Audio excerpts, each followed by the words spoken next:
Canal Papo de Arouche para a gente trocar aquela ideia na moral de cria.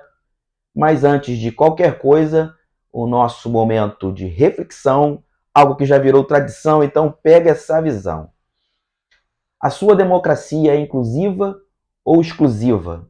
Fotopoulos, um grande pensador grego. Para a gente ficar massificando essa frase durante esse vídeo, onde vamos trocar um pouquinho uma ideia sobre inclusão. Bem, o processo de formação de matrizes aqui no Brasil ele foi composto por algumas vertentes. A primeira vertente é chamada de autóctones.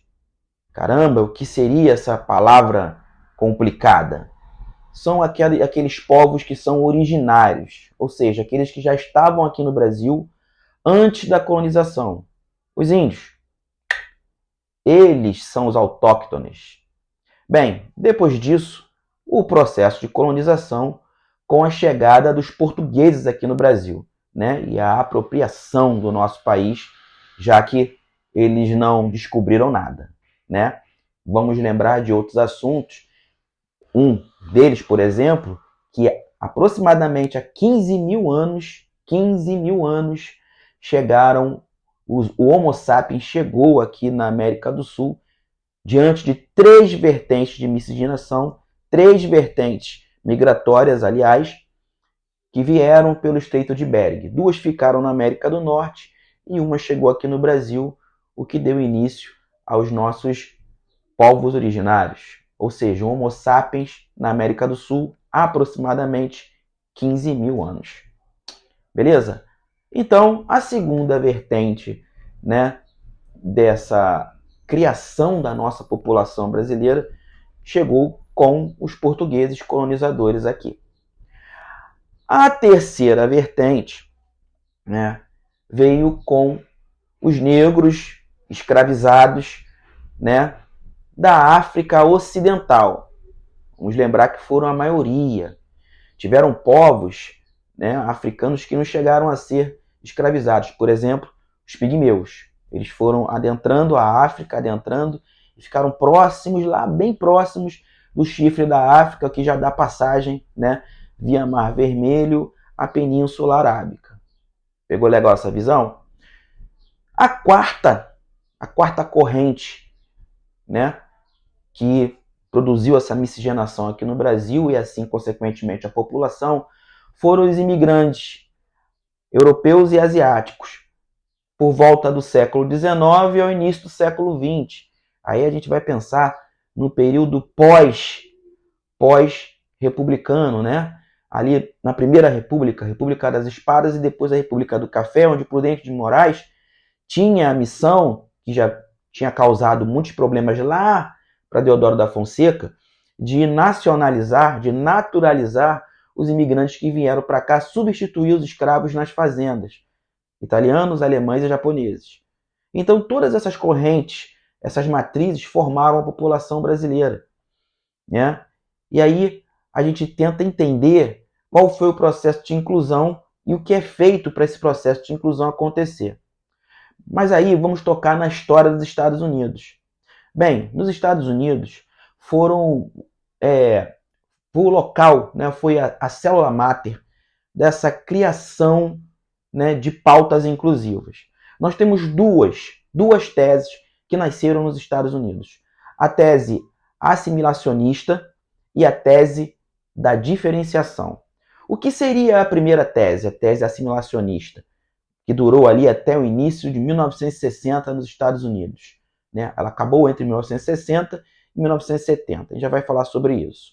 Essa tese entende que para poder acabar com uma célula preconceituosa dentro de uma sociedade, é necessário misturar e simplesmente anular todo e qualquer traço cultural, traço de idioma, traço religioso de uma etnia específica.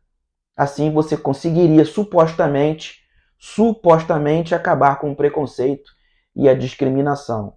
Mas isso não dá certo, Porque você tem a sua cultura própria, e nós já conversamos aqui, por exemplo, religião faz parte, né, de uma identidade cultural, ou seja, de uma identidade coletiva.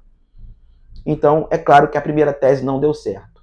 Por volta de 1960 a 1970 nos Estados Unidos, a tese da diferenciação ela foi colocada para frente, principalmente com Kennedy. Porque em 1964, né, quando você dá espaço para os negros votarem e acabando com o posicionamento Jim Crow, que seria o quê? O que seria o Jim Crow? O Jim Crow é quando você anula uma célula da sociedade de participar de uma decisão política, ou seja, os negros não tinham acesso a isso. E aí Kennedy dá início em 1960, e em 1964 a Jim Crow cai. E aí você tem a tese da diferenciação, ou seja, um multiculturalismo indo à frente. Peguei o negócio, a visão? E a partir do multiculturalismo, você percebe que os negros têm acessibilidade às ações políticas dentro da sociedade americana. Foi um grande passo acabar com Jim Crow.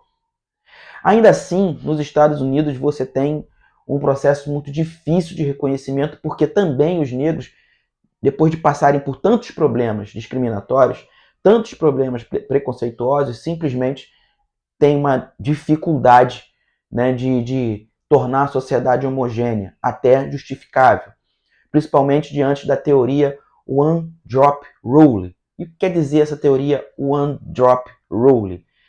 Quer dizer, é uma teoria lá dos Estados Unidos, principalmente no sul dos Estados Unidos. Diz o seguinte: se você é branco e você casa com um negro e tem filhos, esses filhos não são considerados brancos, eles são considerados negros, diante dessa teoria preconceituosa chamada One Drop Rule, o que causa muita dificuldade até hoje nos Estados Unidos nesse entendimento social, né, que visa derrubar as barreiras do preconceito. Mas um detalhe muito importante é que a partir dos anos 80, do final dos anos 80 até o início dos anos 90, mais uma ação norte-americana, nesse caso no Canadá, trouxe um modelo de inclusão muito forte. Isso no meio empresarial, no meio profissional, que é chamado de gestão de diversidade. O que seria a gestão de diversidade? Um profissional específico dentro de uma grande empresa, seja ela pública ou privada, observando se existe algum tipo de diferença salarial entre as etnias e uma empresa, se existe assédio moral, se existe algum tipo de preconceito, né, daquela etnia específica diante do ponto de vista profissional e administrativo. Ou seja, a gestão de diversidade começou a funcionar de fato no início dos anos 90 e trouxe um novo aspecto, né, ao entendimento inclusivo na sociedade mundial. Eu vou te lembrar um detalhe histórico de 1870, onde virou modinha naquela época, né, os naturalistas. E eles tinham não apenas uma missão científica tão romântica como todos gostam de falar. Não. Eles tinham a intenção também de criar uma hierarquia entre as raças. O racismo biológico, dito bem claro. O que seria isso? Fazer com que o branco europeu se tornasse o primeiro na hierarquia entre os humanos e colocando os negros como o último na hierarquia, ou seja, um ser que não é capaz de trabalhar e não é capaz de pensar. Veja bem, 1870 foi uma justificativa, inclusive, para a escravidão. Né? Então, os naturalistas não eram, né, as teses naturalistas não são tão românticas quanto aquelas teses que a gente entende lendo, né, procurando a bibliografia. Enfim, é preciso, né, adentrar na historiografia para entender de fato qual era a intenção daqueles cientistas na época. Enfim, voltando à inclusão social, a esse assunto tão bonito tão importante, um dos detalhes mais específicos do multiculturalismo, ou seja, da tese da diferenciação, é justamente fazer com que aquelas classes que estão em minoria, que eu não acredito que exista isso, por exemplo, aqui no Brasil, minorias, né? Porque são, na verdade, a maioria, mesmo aqueles que não assumem o seu posicionamento social, na verdade, elas tenham acesso à decisão política. É aí que eu falo que aqui no Brasil, por exemplo, os povos de matriz africana precisam sim estar unificados de verdade nos seus objetivos para que eles entrem na administração pública, assim como as demais vertentes religiosas. E aqui eu vou te dizer mais uma coisa: a religião te digo mais uma vez, é uma identidade coletiva. Então não adianta dizer, não vai misturar religião com política. É necessário, porque a política vem antes da religião. Então, mesmo que você não queira, a religião já faz parte da política, porque ela é uma identidade coletiva, faz parte de uma ação social. Né? Então, é necessário, sim, que assim como outras vertentes aqui no Brasil, principalmente a vertente neopentecostal, entrou na administração pública a ponto de ter uma bancada evangélica, é necessário que tenha uma bancada de matriz africana. É necessário que tenha um ministro, como já teve essa propaganda, um ministro extremamente evangélico, que tenha um ministro extremamente macumbeiro, também lá no STF, para que esse sentimento de inclusão seja de fato equilibrado, que exista equilíbrio nas ações e isso desça até chegar na sociedade brasileira. É a única maneira da gente combater de fato o preconceito e a discriminação. Então, te repito mais uma vez, voltando lá a nossa frase para reflexão de Fotopoulos: a sua democracia é exclusiva ou inclusiva? Deve ser sempre inclusiva. Deve ser sempre, lembrando, a base dos direitos fundamentais. Deve ter sempre isonomia. Valeu?